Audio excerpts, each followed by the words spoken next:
Hey guys, this is Spartan Tyrant 1, and I'm here to give you my review of Watchmen, the movie. Yeah, you don't really need to review the comic because the comic's amazing. If you haven't read it, you should. Much more than see the movie. Foreshadowing? Maybe. The movie, meh. That's pretty much what I get out of it. Okay, first of all, that whole opening scroll with the opening credits and all that, that took way too long. Way too long. And it was like, it took too long and nothing happened. It was just the flashback from the Minutemen, which is fine, but it took too long. It was like half an hour to get through that. Alright. Second of all, uh, the guy who plays Rorschach, don't know his name, don't really care. Uh, Rorschach's supposed to be monotoned. It says in the book, you know, it's supposed to be monotone. That's the thing. Uh, I don't know what you would call. I don't know how you could call the guy who played Rorschach. How you could call that monotone? Because he was just like, is this monotone? You quit, Daniel. That's not monotone. That's Batman. That's Christian Bale's Batman, which is the the villains are better in the Batman. Anyways, like, that's not monotone. Otherwise his performance was great and easily the best out of everyone. And you got Doctor Manhattan sounded more like Rorschach or Rorschach or whatever the hell you want to call him. Call him Rorschach. Like he sounded more like Rorschach. He sounded more monotone. All right. Let's and the movie Watchmen is such a deep comic with so much subtlety in the art and the direction and just like everything about it. It relies a lot on the subtlety of the art in the background. In the movie, it didn't capture that. It was just there's just a lot of talking. There's a lot of talking in this, but it's good, because it's the book. In the movie, there's so much talking and nothing happens, and it's just boring. Just boring. Alright, some good things about the movie, though, is the action sequences, when you get to them, are amazing and brutal, too. Like, really brutal. Like, the fight in the alley, like, that starts off with Dan just, like, breaking that guy's elbow. And, like, the bone comes out, and it's like, ooh.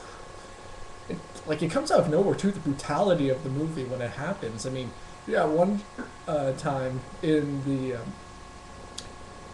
jail, that's what you call it, the jail, and it's got the fat guy and the little dude, underboss is there. He's like, oh, I'm gonna break into your cell, Rorschach, I'm gonna kill you. Rorschach's like, yeah, fuck you, buddy. And, like the fat guy comes in, it's like, oh, I'm gonna strangle you, and then he ties his thumbs up, and he's like, oh no, we can't get to the lock. And underboss is like, yeah, it's gonna take too much time to cut around, just kill him.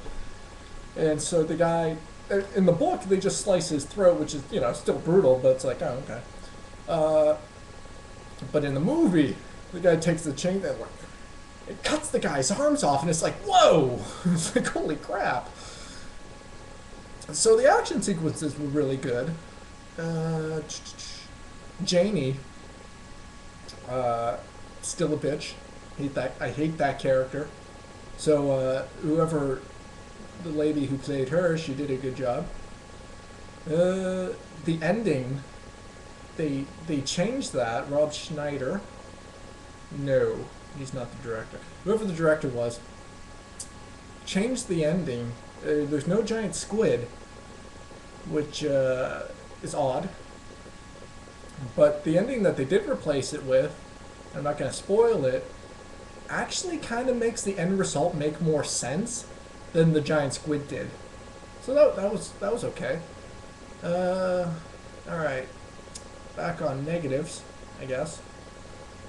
Adrian, the guy who played Adrian, he was wimpy looking. Like Adrian's supposed to be this like really, like the pinnacle of man, kind of like physically and mentally. And this guy, he was kind of wimpy looking. Look, I mean, his suit, he had the fake plastic abs on his suit, but otherwise he was all wimpy. And they gave him a German, some sort of Eastern European uh, accent, which was odd. I don't know why they did that. That was kind of weird. I mean, it was fine, I guess, but weren't expecting it. Uh, let's see. Jane's still a bitch. I mean, other than that, it was, you know, I gave it a 3 out of 5. You know, the Watchmen movie. Read the comic by Alan Moore. Much better. And yeah, I think the reason it mostly wasn't that great of a movie, well, for me anyways, I mean, you got the people who go, nah, and then the people who are like, oh my god, that's such a great movie. But I think the reason it didn't do as well as it could is that The Watchmen's not really conducive, like it's not really the right material to make a movie out of, maybe like a TV series, because there's just not enough time to get all the subtleties in. I mean, the movie, they didn't even have well, at the end they did, but they didn't even have the newsstand with Barney and his little comic book reading buddy. So, I mean, overall, it was okay. Oh, the music was horrible. Forgot to mention that. Oh my god, that was bad. I mean, it fit like the 80s, but oh my god, was it bad. And it just took, they played, I don't even remember what they played at the comedian's funeral, but that just ruined the mood completely. But yeah, okay. So overall, it's okay. 3 out of 5. You know, decent action. You know, some pretty good. Oh boy, some pretty good acting. You know, it looked nice. Dr. Manhattan was blue. Uh, didn't really see any blue balls, but he was blue. And yeah, so this is Spartan Tyrant 1. Spartan Tyrant 1. That's my review of The Watchmen. Alright, see you guys later.